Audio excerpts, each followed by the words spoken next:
Around 66% of American households own a pet, according to Forbes. Pets are a vital part of their owners' lives. We know that, and there is actually a way to ensure those pets are cared for in the event of the owner's death or disability. It's known as a pet trust. So joining me now is estate planning attorney Jeffrey Katz and Cookie.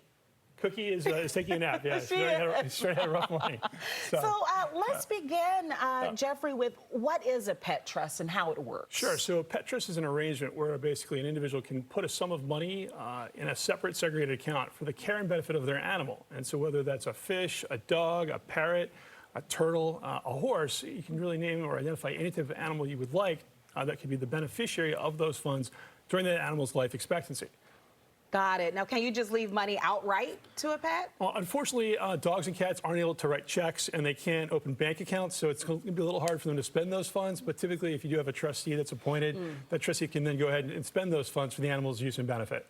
You mentioned a trustee. Talk about all of the players involved in this process. Absolutely. So in this case, you're going to have a grantor. That's the person who has the money.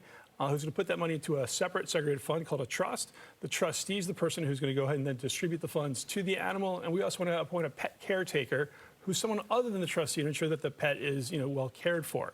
And so we have kind of like a check and balance built into that infrastructure. Can a trust benefit multiple animals, and how do you identify the beneficiary animals? Great question. And so you can identify any number of animals within that trust. You can even identify a class of animals, but you need to make sure that each of those animals is alive at the time that the trust is formed.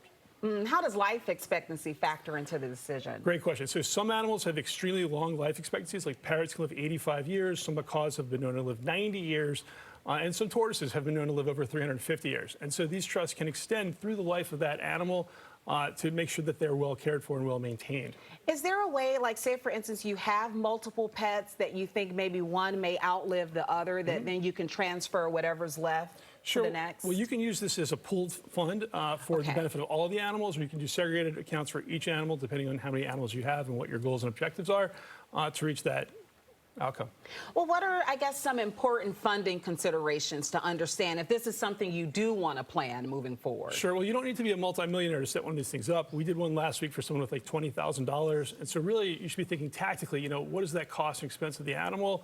How long is that animal going to be alive or around for?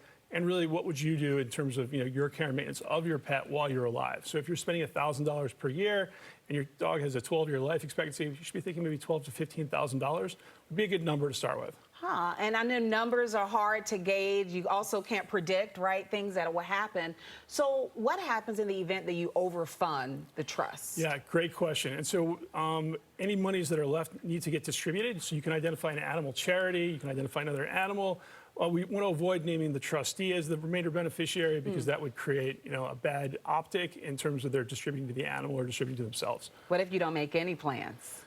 Great question. So in some cases, people's animals have been, abandoned, they've been neglected. In other cases, animal control will come pick the animal up. And so it's really an unfortunate outcome where there's no plan that's made. So whether you're doing a trust or not, make sure that you've got a will that clearly designates who's going to be responsible for the care and maintenance of your animal. While you're alive, a durable power of attorney in case you're unable to make plans for the animal.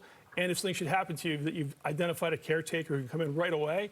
They don't have to wait for probate or a trust to be opened up for your animal, so they can come in and immediately take care and custody of your animal upon your death. Okay, I'm so glad you mentioned the will because I was going to ask you, are there other options beyond just the pet trust? And that's certainly one of those. Yeah, absolutely. So pets are considered property, and so you can distribute the animal to anyone you would like under a will. And the problem with wills is that they often take a long time to get administered. And so we want to make sure that the animal is not neglected between the time a person passes and the time that the animal is distributed to their named beneficiary. So again, identifying that pet caretaker, ensuring that you've got a good continuity plan in effect for that pet is really going to be key to ensuring that pet's welfare.